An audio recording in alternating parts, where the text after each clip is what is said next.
وبيقع مقتول على ايد الام قدام الطفله الصغيره تشارلز ثيرون.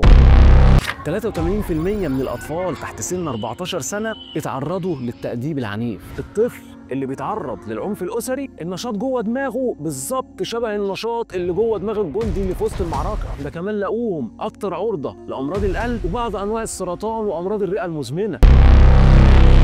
بس القلب للاسف مش بايدين. البنت اللي عاشت طول عمرها مرعوبه منك عمرها ما هتعرف تحس بالامان معاك. اللي فات ده كله ايه؟ خلاص خربت كده مفيش امل؟ لا في.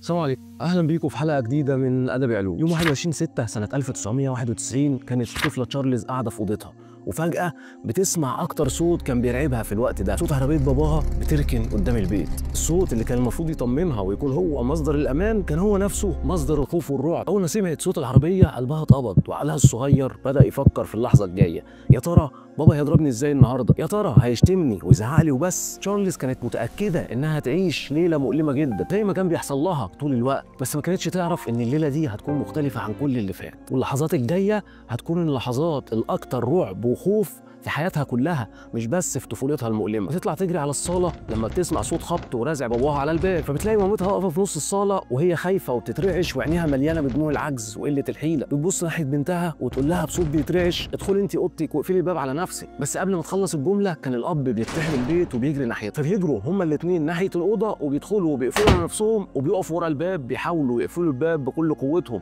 وجسمهم عمال يترعش من كتر الخوف. وباباها كان عمال يزعق ويشتم ويزق الباب ويرزع فيه زي المجنون. وفجأة صوت التخبيط بيقف وبعدها بلحظة يسمعوا صوت ضرب نار وتعدي 3 طلقات من الباب، فيبصوا لبعض عشان يتأكدوا إن هم لسه عايشين. وفي اللحظة دي نظرات الأم بتتحول من نظرات إنسان خايف لنظرات إنسان واخد قراره ومصمم يوقف كل ده مهما كان الثمن. بتجري الأم ناحية دولاب في آخر الأوضة وبتطلع منه سلاح، وفي نفس اللحظة بيدخل الأب من الباب عشان يتفاجئ بالرصاص بتاع مسدس الأم ينهي المأساة بمأساة أكبر، وبيقع مقتول على إيد الأم قدام الطفلة الصغيرة تشارلز ثيرون. القصة دي مش قصة فيلم من أفلام النجمة المشهورة تشارلز ثيرون، ولكنها قصتها الحقيقية اللي عاشتها وهي طفلة كانت بتعاني من العنف الأسري. أول ما بنسمع كلمة عنف أسري على طول بيجي في بالنا الحزام بعلاماته الحمراء اللي بتزرق وتخضر بعد شوية، أو خرطوم الكهرباء البرتقاني الجميل ده اللي بيعمل فقاقيع تحت الجلد. بس الضرب هو شكل واحد من أشكال العنف الأسري، وله أشكال تانية كتير زي الإهانة والإهمال مثلا. بس قبل ما نتكلم عن أشكال العنف الأسري، وعشان حاسك كده مش مهتم بالموضوع وممكن تشوفه دلع ماسخ من عيال اليومين دول، فأنا هصدمك دلوقتي بإحصائيات وأرقام مرعبة مستحيل عقلك يستوعبها أو يتوقعها. واسمع كده كويس الرقم اللي جاي ده وركز فيه. في 1,600,000,000 طفل في العالم بيتعرضوا بانتظام للعنف الأسري. 1,600,000,000. أنت عارف الكلام ده معناه إيه؟ معناه إن من كل 3 أطفال في العالم في 2 بيتعرضوا بانتظام للعنف الأسري. لا أنا حاسك مش مخضوض. طب عارف اللي يوجع القلب أكتر إيه بقى؟ إن في 400 مليون طفل تحت سن 5 سنين 5 سنين بيتعرضوا بانتظام للعنف الجسدي، بيتضربوا. لا مش كده وبس، في منهم 330 مليون طفل اللي هم تحت سن 5 سنين واخد بالك بيتعرضوا للعنف الجسدي باستخدام أداة للضرب. انت عارف يعني ايه طفل رضيع او لسه ما اتعلمش الكلام؟ طفل تحت سن 5 سنين وبيتعرض للضرب. ولو مفكر ان الارقام دي بعيده عننا يعني ومش موجوده هنا، فيؤسفني اقول لك ان اخر احصائيه رسميه هنا في مصر بتقول، واسمع الرقم اللي جاي ده كويس، 83% من الاطفال تحت سن 14 سنه اتعرضوا للتأديب العنيف. يا نهار اسود، 83%. انت عارف ده يعني ايه؟ يعني من كل 10 شباب تحت سن 14 سنه في 8 اتعرضوا لتأديب عنيف. الارقام دي تخض ومرعبه جدا، وبتقول اننا قدام وباء عالمي مش مجرد دعوه للدلع الماسخ من الاجيال الجديده. والوباء ده بيهدد اهم عنصر في المنظومه وهو الانسان. الطفل اللي هيكبر وهيبقى دكتور ومدرس وعالم او صنايعي، وهيبقى كمان كبير عيله، قائد جيش وشرطه ورئيس دوله، بياخد قرارات بتاثر على ملايين من البشر. حسب منظمه الصحه العالميه فالعنف الاسري هو الاساءه والاهمال اللي بيتعرض لهم الطفل تحت سن 18 سنه. والاساءه هنا بتشمل الضرب وبتشمل كمان عدم تلبيه الاحتياجات العاطفيه للطفل او الاعتداء الجنسي او الاهمال وكل اشكال الايذاء اللي بتسبب ضرر فعلي للطفل او حتى ضرر محتمل.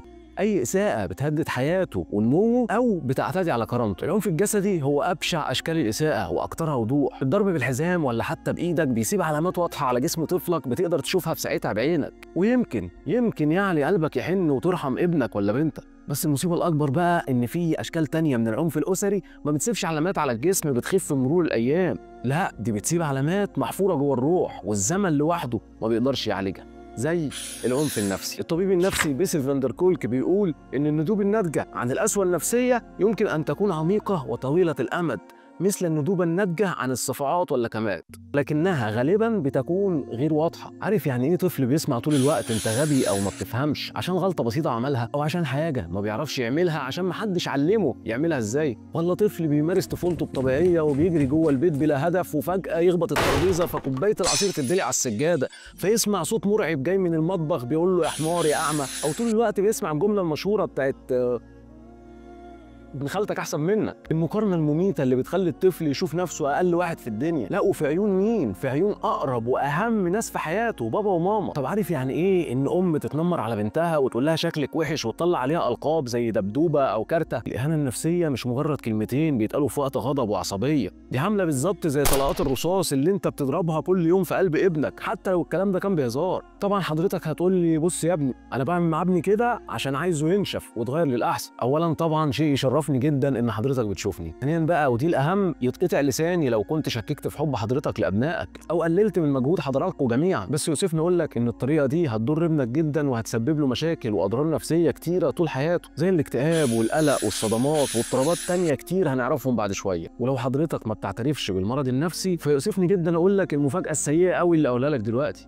العنف الاسري ممكن يسبب لابنك امراض جسديه مزمنه زي امراض القلب وامراض الرئه وامراض تانية هنعرفها بعد شويه. اظن كده بقى دي مش مجرد علامتين على الجسم وعلقه تفوت ولا حد يموت، دي عمليه اغتيال كامله للثقه بالنفس والمستقبل اكتر انسان بتحبه في حياتك وهو ابنك. اما الشكل الثالث من اشكال العنف الاسري فهو شكل خطير جدا، وخطورته ان لا فيه ضرب ولا فيه زعيق ولا شتيمه، تحسه كده صامت وقامت وبيتدرى دايما ورا توفير الفلوس واللبس البراندات غالبا والاكل الحلو والاوضه اللي مليانه لعب وبلاي ستيشن 5، وهو الاهمال العاطفي. دكتور جابور ماتيه الطبيب النفسي المشهور بيقول زي ما جسم الطفل محتاج للاكل عشان يكبر وينمو بشكل سليم، ولو الاكل ده اتمنع عنه هيحصل له ضرر، ففي احتياجات عاطفيه مهمه جدا ولو اتمنعت عن الطفل برضه هيحصل له ضرر كبير وممكن ده يسبب له تروما او صدمه. دكتور بيسل فاندر كولك بيقول تنتمي الصدمات كلها الى مرحله ما قبل الكلام. طب ايه هي الاحتياجات العاطفيه اللي الطفل محتاجها في المرحله دي؟ دكتور جوردن نيوفيلد بيقول يجب ان يشعر كل طفل ان وجوده كما هو محل ترحيب. لازم الطفل يحس انه محبوب من غير اي شروط، محبوب حتى وهو شقي وبيتعفرط وما بيسيبش حاجه في مكانها، محبوب وهو ساقط وفاشل في المدرسه، محبوبه ومقبوله حتى وهي زنانه وما بتبطلش عياط. وكمان حاجه الطفل في انه يتشاف ويتسمع ويترد عليه وانه يحس بامان وانه مهما عمل مش هيخسر تعلقه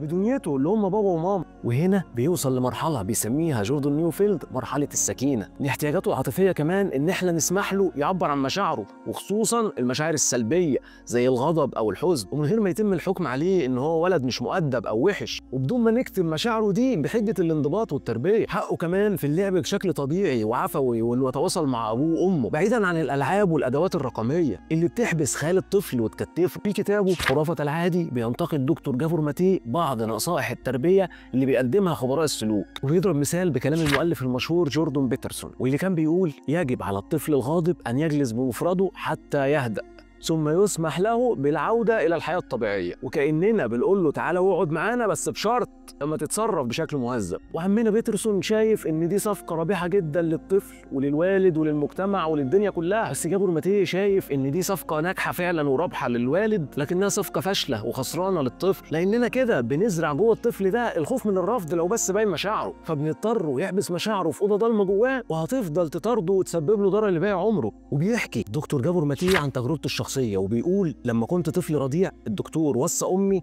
اني ارضع حسب جدول ومواعيد محدده وانها ما تخالفش المواعيد دي ابدا، حتى لو فضلت اعيط تسيبني اعيط لحد ما اسكت لوحدي وبعد كده هتعود. ولما كان عنده اسابيع امه كتبت في مذكراتها وقالت صدقني يا بني العزيز ينشق قلبي الى نصفين حينما اسمع انينك، ولكنك كبرت الان بما يكفي لتدرك أن الليل مخصص للنوم وليس لتناول الطعام. وبيقول إنها كانت بتصبر على صراخي لمدة ساعة ونص كاملين وهي بتتألم وبتصارع غريزة الأمومة. مع الوقت أنا اتعلمت إزاي أكتم عياطي، ولما كان عندي 4 أو 5 سنين تقريبا كنت بكتم عياطي في السرير بالليل وأنا بتألم بالتهابات الأذن الوسطى عشان بس ما ازعجش بابا وماما. وبيقول كمان إن عدم تجاوب أمي مع عياطي نشط جوه دماغي آليات الدفاع ضد الخوف والحزن، والنشاط الزيادة ده فضل موجود معايا معايا باقي عمري، وبقيت على طول خايف وبعاني من القلق والاكتئاب. وفي كتابها مفهوم الاستمرارية بتسمي الكاتبة جين دلوف مرحلة الطفولة المبكرة in arms phase أو بين الذراعين، ومن اسمها كده واضح جدا إن الطفل محتاج يكون في حالة تلامس جسدي مع الأم، ومن أول لحظة ليه في الدنيا لازم يتحط بسرعة في حضن أمه. دلوف بتقول إن اللي بيحصل في أغلب المستشفيات إنهم يبعدوا الطفل عن أمه بعد الولادة على طول، ده غلط جدا على الطفل، وكمان المفاجأة بقى غلط على الأم لأنه بيلخبط هرموناتها جدا، وده يفسر لك ليه دلوقتي في حالات كتير بتعاني من اكتئاب بعد الولادة. وبتقول كمان إن الطفل محتاج ينام في سرير أهله وفي حضنهم، مش في سرير لوحده ولا في أوضة لوحده زي ما كانوا دايما بيعلمونا، وكمان لازم يكون في استجابة فورية لعياطه بدون دلع زيادة أو تفريط. عياط الطفل في المرحلة دي إنذار خطر ونداء للاستغاثة، مش رخامة منه عليكي يعني عشان لسه مشطبة المواعين وعاملة كوباية شاي ويا دوب هترتاحي وتشوفي حلقة من المسلسل. هو بس بيندهلك عشان عايز حاجة أو وحشتيه وبيطمن ويحس بالأمان لما بيشوفك. كده أخويا المشاهد الرضيع عرف احتياجاته العاطفية كويس جدا، بس الاحتياجات دي بتكبر معاك وبتزيد مع الوقت، بتبقى محتاج تتكلم وتتفاعل مع البيئة اللي حواليك، ومين في الوقت ده كل دنيتك؟ بابا وماما. بس للأسف ممكن تتصدم بأب موجود ومش موجود. كل ما تحاول تتكلم معاه أو تناقشه في حاجة أو تسأله عن حاجة، تسمع كلام من نوعية مش وقته أو مش دلوقتي أو مش فاضي أو بعدين، أو ما يكونش أصلا مسموح لك بالكلام، وتسمع كلام من نوعية ما تتدخلش في كلام الكبار. وانت لما تجري على ماما عشان تحكي لها حاجة مهمة بالنسبة لك جدا، بس تسمعك وهي بتقلب في التيك توك او مشغولة عنك بحاجة تانية. تخيل معايا كده انت عايش في مجتمع كل اللي فيه مش شايفينك وكأنك شفاف، وفي عيون مين؟ عيون اقرب ناس واهم ناس في حياتك، بابا وماما، لدرجة انك ممكن تشك في وجودك اصلا. احساس مميت، بتصرخ ومحدش سامعك، عمال تتوجع بس محدش حاسس بيك، ولو حصل يعني وحد حس بيك هيقول لك مالك، ما انت عايش عيشه زي الفل اهو، وكانك ورده جميله محطوطه جوه اغلى قصيص في البيت بس محدش بيسقيها ولا حد بيهتم بيها، وعماله تدبل يوم عن يوم وقدام اقرب الناس واحب الناس ليك، بس للاسف لا حد شايفها ولا حد مهتم. زي ما الضرب والاهانه غلط وبيضروا الطفل، في عدم التربيه وعدم التوجيه وقله الاهتمام برضه عنف اسري. الاهمال بيعلم الطفل انه ما يستاهلش حد يرد عليه، ما يستاهلش حد يشوفه أو يسمعه، ما يستاهلش إنه يتحب. في دراسة اتنشرت سنة 2011 في مجلة كارنت بيولوجي، العلماء استخدموا الرنين المغناطيسي الوظيفي لفحص تأثير العنف الأسري على مخ الأطفال، واكتشفوا أغرب حاجة ممكن حد يتخيلها. الطفل اللي بيتعرض للعنف الأسري النشاط جوه دماغه بالظبط شبه النشاط اللي جوه دماغ الجندي اللي في وسط المعركة. الطفل اللي بيتعرض للعنف الأسري دايما عايش في حالة طوارئ مستمرة، وتلاقيه دايما بيتعامل كأنه ماشي على قشر بيض، خايف من الكلمة الجاية، خايف من النظرة الوحشة اللي بتحرق، خايف من الايد اللي هتتمد عليه في اي لحظه، خايف من الزعيق والشتيمه والاهانه، وبيتحول على طول لطفل قلقان ووحيد ومنعزل، بيحس ان هو دايما لوحده في الدنيا، ويبدا يصدق ان هو اللي غلطان، ويبدا كمان يلوم نفسه. يمكن لو كنت جبت درجه اعلى بابا ما كانش هيزعق لي، يمكن لو كنت احلى ماما كانت هتحبني. العنف الاسري بيأثر كمان على المستوى الدراسي للاطفال، ويخليهم اقل تركيز من كل زمايلهم، لدرجه ان منظمه الصحه العالميه قالت ان العنف الاسري بيعمل عدم مساواه في التعليم، ولقوا ان الاطفال اللي بيتعرضوا للعنف الاسري عرضه اكتر من غيرهم بنسبه 13% انهم يسيبوا المدرسه وما يكملوش التعليم. كل دي اثار سلبيه وضرر بيظهر على الطفل في وقتها، والاخطر منها الاثار السلبيه اللي بتظهر لما الطفل ده يكبر. في يوم من الايام دكتور فينسنت فيليتي بيلاحظ حاجه عجيبه جدا، بيلاقي ان اغلب الاشخاص اللي ما كملوش في برنامج علاج السمنه خسوا لوحدهم بعد كده. فالدكتور تواصل معاهم واكتشف ان اغلبهم ايه بقى؟ اتعرض للعنف الاسري في الطفوله، وان زياده الوزن اسمع دي ما كانتش مشكله بالنسبه لهم، بالعكس ده كانت حل لمشكله تانيه. ازاي الكلام ده؟ واحده من المرضى حكت لدكتور فليتي انها تعرضت للاغتصاب وهي صغيره، وبعدها في خلال سنه وزنها زاد جدا، وبتقول ان زياده الوزن بتخليني غير جذابه في عيون الرجاله، وبكده هقدر اعيش في امان. يعني زياده الوزن كانت وسيله حمايه وطريق للهروب من الالم. ويبدا دكتور فليتي واحده من اكبر واهم الدراسات اللي اتعملت في تاريخ الطب الحديث، دراسه التجارب السيئه في الطفوله Adverse Childhood Experiences أو اختصاراً ACE Study. الدراسة دي تمت على أكتر من 17,000 بالغ وعلى مدار سنتين كاملين، والنتائج كانت عبارة عن أفلام رعب. أولاً كده بسم الله الرحمن الرحيم لقوا نص المشاركين أو أكتر شوية اتعرضوا للعنف الأسري، وكمان لقوا إن الأشخاص اللي اتعرضوا للعنف الأسري أكتر عرضة للاكتئاب والقلق المزمن واضطراب ما بعد الصدمة ومحاولات الانتحار. مش كده وبس، ده كمان له اكتر عرضه لادمان النيكوتين والتدخين وادمان المخدرات وادمان الكحول والخمول البدني والسمنه المفرطه. وخد بقى المفاجاه الحزينه دي، ده كمان لقوهم اكتر عرضه لامراض القلب وبعض انواع السرطان وامراض الرئه المزمنه وامراض الكبد والسكر وضغط الدم والسكتات الدماغيه. وفي دراسه اتنشرت سنه 2007 العلماء لقوا في دم البالغين اللي تعرضوا للعنف الاسري مستويات اعلى من مسببات الالتهاب اللي بيفرزها الكبد زي فيتامين سي تفاعلي مثلا. العنف الاسري مش بس بيسبب ضرر نفسي او معنوي للطفل الضحيه، ولكنه بيسبب كمان اضرار جسديه ملموسه، وبيضعف وبيدمر اجزاء في المخ وكمان بيقلل اجزاء تانية. وده مش كلام في الهوا كده ولا جدعانه مني، دكتور مارتن تيشر وفريقه مستشفى ماكلين التابعه لجامعه هارفارد اثبتوا الكلام ده بالتجربه العلميه، واستخدموا الرنين المغناطيسي عشان يبصوا جوه مخ الاطفال والبالغين اللي تعرضوا للعنف الاسري. والمفاجاه الحزينه يا صاحبي ان العنف ضد الاطفال لو بيبوظ 4 اماكن رئيسيه ومهمه جدا في المخ. اولا كده لقوه بيضرب حته اسمها كوربيوس كولوسا او الجسم الثفني. يطلع ايه بقى الجسم الثفني ده صاحبي الكوبري اللي بيربط نص المخ اليمين بنص المخ الشمال، الكوبري اللي بينقل الافكار والمهارات والمشاعر والاوامر الحركيه. الدراسه اكتشفت ان الكوبري ده عند الاطفال المعنفين بيحصل فيه ضمور وتلف، فتلاقي الطفل تفكيره مشتت ومهاراته الاجتماعيه كلها بتتاثر. وكمان العلماء لقوا ان الهيبوكامبوس او الحصين حجمه بيكون اصغر عند الاطفال اللي تعرضوا للعنف الاسري، والحصين ده هو مركز الذاكره والتعلم والتحكم في العواطف، فتلاقي الطفل عنده صعوبه مرعبه في التركيز في المدرسه. وعندك كمان اللوزه الدماغيه او الاميجدالا، دي بقى باشا مركز الخوف وسرينه الانذار بتاعه المخ، وفي الوضع الطبيعي بتشتغل السرينه دي لما يكون في خطر حقيقي، لكن عند الطفل اللي عايش في خوف ورعب مستمر اللوزه الدماغيه بيحصل لها هايبر اكتيفيتي وبتفضل شغاله ما بتفصلش، فتلاقي الطفل دايما عايش في خوف وقلق حتى لو مفيش اي خطر حواليه، بيخاف من اي حاجه وكل حاجه، بيخاف من الصوت العالي، بيخاف من الناس، بيخاف من العلاقات. اما بقى الجزء الاهم واللي بيميزنا احنا كبشر هو الجزء المعروف باسم بريفرونتال كورتكس او قشرة الفص الجبهي. ده صاحبي عبارة عن المدير التنفيذي للمخ، ده بقى هو المسؤول عن اتخاذ القرارات والتخطيط للمستقبل، وكمان هو الفرامل بتاعتنا. والعلماء لقوا ان العنف الاسري بيعطل نمو الجزء ده، والنتيجة إنسان من غير فرامل، طفل مندفع مش بيقدر يتحكم في غضبه، بيكبر وبياخد قرارات مدمرة جدا في حياته، وسهل جدا يقع في الادمان او اي سلوك خطر ومؤذي. عالم النفس الانجليزي جون بولبي بيعمل تجربه على 10 اطفال الظروف اجبرتهم انهم يبعدوا عن امهاتهم لفترات طويله، ولما شافوا امهاتهم لاول مره كانت المفاجاه مرعبه.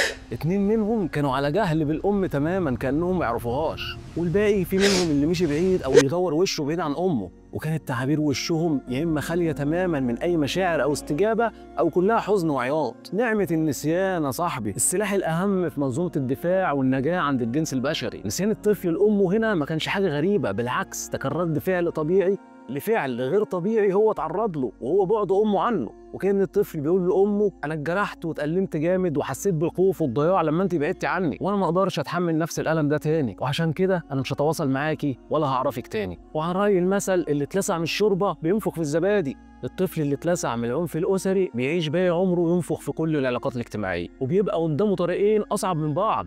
الطريق الاولاني هو العزله وتجنب العلاقات. دكتور بروس بيري واحد من اكبر خبراء العالم في صدمات الطفوله بيقول ان مخ الطفل اللي عايش في خوف مستمر بيتاسس وبيتشكل على الخوف ده، فبيكبر وهو متبرمج على تجنب العلاقات، لان بالنسبه لمخه العلاقات يعني خطر، بيبقى عارف ومتاكد ان القرب من البشر بيوجع وان التعلق بحد مؤلم ومؤذي بشكل بشع، فبيتحول لشخص وحيد ومنعزل بيعيش في وسط الناس صحيح بس بيحوط نفسه بصوره عالي، واقرب حد ليه بيكون بره السور ده، ما عندوش ثقه في نفسه ودايما شايف نفسه اقل من كل الناس، وعشان كده لا ليه اصحاب ولا ليه اصدقاء مقربين. بيخاف جدا انه يحب او يرتبط ويتجوز، بيخاف جدا انه يعمل بيت واسره لانه مش عايز يكرر نفس المأساة. هو مش انطوائي ولا متوحد، هو بس كل الموضوع انه خايف يتألم تاني، يا اما يعيش بقى في العزله المميته دي يا اما ياخد الطريق التاني وهو الاصعب، تعدد العلاقات والميل للعلاقات المؤذيه. اول علاقه في حياه الانسان بتكون مع ابوه وامه وبيفهم منهم معنى الاهتمام والحب والامان، فلما باباه يقول له انا انا بضربك عشان بحبك وعايز مصلحتك، فبيكبر ويفهم ويتعلم ان الحب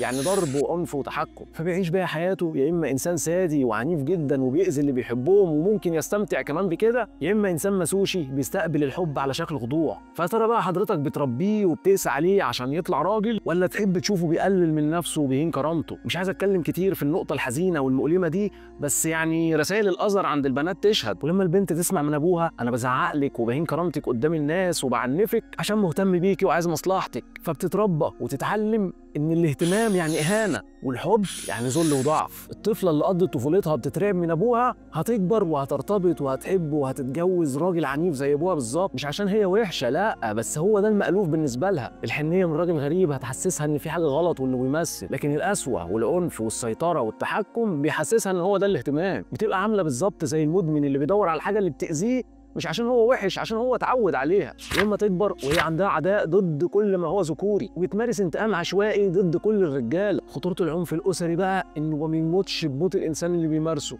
ده بيكبر وبيتكاثر من جيل لجيل كحاجه العلماء سموها دوره العنف. الطفل اللي اتربى بالحزام بيورث نفس الحزام، وكل ألم بينزل على وش ابنك هو بنسبه كبيره بينزل كمان على وش احفادك. كل القسوه والاهانه والخوف كل ده ابنك هيعمله مع ابنه، وابنه هيعمله مع ابنه، وهتفضل الدايره شغاله لحد ما يجي البطل المنقذ اللي يوقف كل ده. خليك انت البطل ووقف كل ده دلوقتي، اكسر دايره العنف وارحم ابنك. في مقوله جميله جدا بتقول ابنك هو فرصتك التانيه في الحياه. الضرب اللي انت اتضربته احمي ابنك منه، الاهانه والشتيمه والالم النفسي اوعى تخلي ابنك يعاني منهم زي ما انت عانيت منهم. حضرتك اكتر واحد عارف قد ايه طعم الكاس ده مر، فبلاش ارجوك بلاش تسقيل ابنك بايدك، ولو مش عشانه فعشان نفسك. المخرج الكبير كوانتين تارانتينو بيحكي عن طفولته وانه كان بيحب السينما جدا من وهو صغير، وكان بيقضي وقت كبير قوي من طفولته وهو بيتفرج على الافلام او بيكتب سيناريوهات او بيكتب قصص. بس كانت دايما امه بتعنفه وتزعق له وتسخر من اللي هو بيعمله، لدرجه انه في مره اقسم انه لو نجح مش هيديها اي حاجه من نجاحه ده. وفعلا لما كبر كوانتين تارانتينو وصناعه السينما خلته غني ومعاه فلوس كتير، نفذ وعده وما اداش لامه اي فلوس ولا عربيات ولا بيوت، يا دوب بعض المساعدات الانسانيه لما كانت مريضه. وفي لقاء من لقاءاته كان بيقول عن امه She said that to me in that sarcastic way. I was in my head and I go, okay lady, when I become a successful writer, you will never see penny one from my success. There'll be no house for you. There's no vacation for you, no Elvis Cadillac for mommy. You get nothing because you said that. للأسف الطفل اللي انت كنت بتسقيه أسباب الكره وهو صغير مش هيقدر يحبك حب حقيقي وانت كبير. البنت اللي عاشت طول عمرها مرعوبة منك عمرها ما هتعرف تحس بالأمان معاك. يمكن يسامحوك بس عمرهم ما هيقدروا ينسوا عدد الليالي اللي عاشوها وهم مش قادرين يكتموا عياطهم فعمالين يتشنجوا. هيبروك وهيطيعوا أوامرك من باب الفرض وخوف من ربنا، بس القلب للأسف مش بإيدينا. أم المؤمنين السيدة عائشة رضي الله عنها بتقول إن رسول الله كان يقسم بين نسائه فيعدل، وبعدها كان بيقول اللهم هذا فعلي فيما أملك فلا تلومني فيما تملك ولا أملك. فأنت عمرك ما هتقدر تاخد حبهم بالعافية زي ما خدت طاعتهم. محدش يقدر يشكك في حب حضرتك لأبنائك برغم قسوتك، بس المشكلة إن هم كمان هيحبوك بنفس الطريقة اللي أنت علمتها لهم. وبيتحكي في الأثر عن سيدنا عمر إن جاله راجل يشتكي له من ابنه، فطبعا سيدنا عمر بن الخطاب رضي الله عنه وأرضاه جاب الولد وعنفه. فالولد قال له يا أمير المؤمنين أليس للولد حقوق على أبيه؟ قال بلى. قال فما هي؟ قال أن يختار له أمه ويحسن اسمه ويعلمه الكتاب. فالولد قال له يا أمير المؤمنين إنه لم يفعل شيئا من ذلك. فبص سيدنا عمر ناحية الراجل وقال له قد عققته قبل أن يعقك وأسأت إليه قبل أن يسيء إليك. الانفصال والعزلة اللي هم عاشوه وهم أطفال صغيرين أنت كمان هتعيشهم وأنت كبير، وإحساسهم بالوحدة وأنت بالرغم إن أنت كنت موجود معاهم برضه هتحسه لما تكبر. مفيش فضفضة ولا قعدة ونس ولا حضن دافي. ولما هتسأل نفسك أنا ليه ابني بيعمل معايا كده، الجواب هيكون لقد عققته قبل أن يعقك وأسأت إليه قبل أن يسيء إليك. طب خلاص يا عبد احنا عرفنا كده ان العنف الاسري بيدمر مستقبلنا ومستقبل اولادنا، وان شاء الله هنخلي بالنا في اللي جاي. لكن اللي فات ده كله ايه؟ خلاص خربت كده مفيش امل؟ لا في، واهم واحد محتاج للامل ده هو الانسان اللي لسه عايش في وسط النار. فلو انت صاحبي لسه بتتعرض للعنف الاسري فالكلام اللي جاي ده ليك. اول حاجه واهم حاجه لازم تعرفها ان الغلط مش فيك انت خالص، واللي بيحصل لك ده مش بسببك انت، ده انعكاس لالامهم هم ومشاكلهم هم. زي ما بيقول دكتور جابر ماتيه في كتابه خرافه العادي، احساسك بالوجع وبالكسره وقله ثقتك في نفسك مش دليل انك معيوب، ده دليل انك انسان طبيعي جدا بس على وضع مش طبيعي، ورد فعلك ده هو الرد الفعل الصحي والطبيعي، والمشكله في الفعل اللي اتعمل فيك. وحسب تعليمات منظمه الصحه العالميه فاهم حاجه يا صاحبي هي الامان. لازم تلاقي طريقه تحمي بيها وتأمن بيها نفسك. الحاجات اللي انت عرفت انها بتعرضك للضرب والإهانة حاول ما تعملهاش لو تقدر. وتاني حاجة لازم تتكلم. طبعا لو قدرت تتكلم مع بابا وماما بحكمة وبأدب فدي خطوة عظيمة جدا وبداية حلوة جدا للتغيير. طب الوضع صعب وما قدرتش تتكلم معاهم، دور على شخص كبير بتثق فيه وفي حكمته وفي رأيه. حد من أهلك مثلا، ممكن جدتك أو جدك أو عمك أو خالك، شخص يسمعك بحب من غير ما يحكم عليك ويحس بيك ويساعدك. ولما تحكي اوعى تنتقد أهلك أو تتكلم عنهم بشكل وحش. ما تقولش انا ابويا بيكرهني، ولكن قول مشكلتك الاساسيه، انا بتعرض للضرب، بتعرض للاهانه، بيحصل لي كذا او كذا. وعشان تتعامل مع الالم اللي جواك دلوقتي ففي علاج مشهور جدا في علم النفس اسمه العلاج السلوكي المعرفي، الCBT. هو مش حل سحري ولا قرص مسكن هتبلعه فالالم يختفي، لكن هو تدريبات مهمه ورحله طويله محتاجه صبر ومجهود. وهسيب لك شويه تمارين في وصف الحلقه ممكن تبقى تجربهم بنفسك. اما بقى اخواتي المشاهدين اللي عضمهم ناشف ونجوا بالسلامه من الحرب دي فالكلام اللي جاي ده ليه.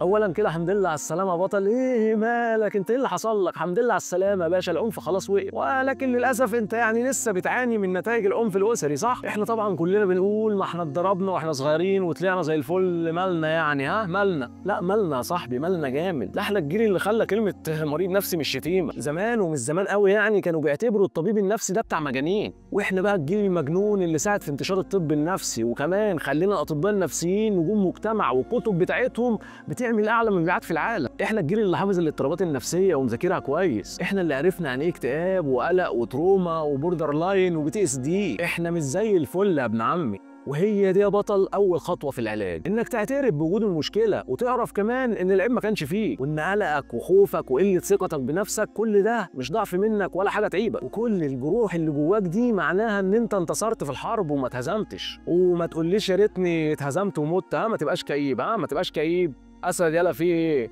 وتاني حاجه مهمه جدا يا صاحبي، لازم تبطل تاخد السم بايدك كل يوم. ايوه يا صاحبي، السؤال الملعون هم ليه عملوا فيا كده، او ليه ابويا بيكرهني. في كتابه ابي الذي اكره دكتور عماد رشاد عثمان بيقول ربما لسنا مسؤولين عن جراحنا او امراضنا، ولكننا مسؤولين عن تعافينا وعن سعينا نحو الشفاء. صحيح كل اللي حصل لك انت مالكش ذنب فيه وكنت ضحيه وانت طفل صغير، لكن انت دلوقتي كبرت وبقيت بالغ وعاقل، فاوعى تعيش دور الطفل الضحيه، لان ببساطه كده لوم الظروف والعياط على اللي فات عمره ما هيحل المشكله، بالعكس ده هيعقدها ويكلكعها اكتر. لازم تبطل لوم الظروف ولوم الحاجات اللي حصلت لك في الماضي وتبدا تتصالح مع الالام اللي حصلت لك. انت عشت ايام صعبه وليالي مؤلمه، بس خلاص يا معلم اللي حصل حصل وخلاص، ودلوقتي وقت المسؤوليه والنهوض. يمكن ما تقدرش تسامح دلوقتي، بس الاهم انك تفهم ان بابا وماما ما كانوش بيعاملوك بالطريقه دي وهم قاصدين يؤذوك. ده ممكن اصلا واكيد ما كانوش يعرفوا ان هم بيأذوك، ولا كانوا بيضربوك ويعنفوك عشان بيكرهوك، هم بس حبوك بالطريقه الوحيده اللي يعرفوها. هم كمان بنسبه كبيره كانوا ضحيه للعنف الاسري وفي ظروف اصعب من الظروف اللي انت اتحطيت فيها بكتير. كل ده خطوه كبيره جدا في رحله التعافي. وكمان لو تقدر تزور طبيب نفسي مختص لازم تعمل كده في اقرب وقت. وكمان يا عم دلع نفسك ابو الصحاب، والحب والاهتمام واي مشاعر حلوه اتحرم منها الطفل اللي عمال يعاد جواك انت عمنا اديها له بزياده. اسمع له وما تكتموش زي ما عملوا فيه زمان. وكمان احتفل بانجازاتك الصغيره. محدش سقف لك زمان؟ سقف يا باشا انت لنفسك دلوقتي. سقف لنفسك على ايه؟ سقف لنفسك عشان عديت وعشان استحملت كتير، واي يوم يعدي في حياتك وانت محافظ على سلامك النفسي فده انجاز كبير جدا يستحق الاحتفال. الجرح اللي جواك مش هو نهايتك، ده ممكن يكون هو البوابه لاعظم نسخه من نفسك. العنف الأسري هو وباء خطير جدا بيهدد أكتر إنسان بتحبه في حياتك وهو ابنك. أي إساءة هتمارسها عليه دلوقتي فهي بذرة لشجرة كبيرة مش هتطرح غير الألم ليك انت وهو. بدل ما تعاقبه عشان سقط في المدرسه شوف الاول هو سقط ليه. ولو العالم كله قال ان ابنك ده غبي ومش نافع فانت لازم تثق فيه وتوفر له ادوات النجاح على قد ما تقدر. ولو حاول يكلمك اسمع منه من غير ما تنتقد وتعنفه. لو بعت لك الحلقه دي او اي كلام عن العنف الاسري مش معنى كده ان هو بيكرهك، بالعكس هو بيحبك جدا وعايز يقرب منك، بس انت اللي بعده عنك. الإساءة مش هي الضرب والزعيق والشتيمة والإهانة وبس، قلة الحب كمان إساءة. في يوم من الأيام كان في راجل اسمه الأقرع ابن حابس التميمي، كان قاعد في مجلس سيدنا محمد صلى الله عليه وسلم وشافه وهو بيبوس سيدنا الحسن ابن سيدنا علي بن أبي طالب. الراجل لما شاف المشهد ده قال إن لي 10 من الولد ما قبلت منهم أحدا. فسيدنا النبي صلى الله عليه وسلم بص له وقال له من لا يرحم لا يرحم. وصدقني يا صاحبي انت البطل الحقيقي في القصه دي، لانها قصتك لوحدك، ولازم تكتب نهايه مختلفه، نهايه تليق بيك. ولو شايف ان الحلقه دي مهمه لحد، اتمنى انك تشاركها معاه. وعايزك تعرف بقى ان اللي اتقال ده ما كانش كفته، عشان كده سايب لك شويه مصادر. لا مصادر ايه؟ ده انت بتعاين الاضرار بنفسك، ده انت حياتك من نيله بنيله. بس معلش برضه في حبه مصادر حلوين تحت، بقى بص عليهم. وبعدين بقى ما تشترك على القناه صحيح، ونحن على بعض كده، وهات وخد، وتقترح عليا مواضيع تهمنا نتكلم فيها سوا. يعني اشترك على القناه، اشترك على القناه ولايك وشير، واشوفك على خير. كات. هايل يا عبد الرحمن. يا عم هايل ايه ده؟ فاشل. ولا بطل احباط يا وانت عم المغرب. ما اسمهاش كات، اسمها فركش.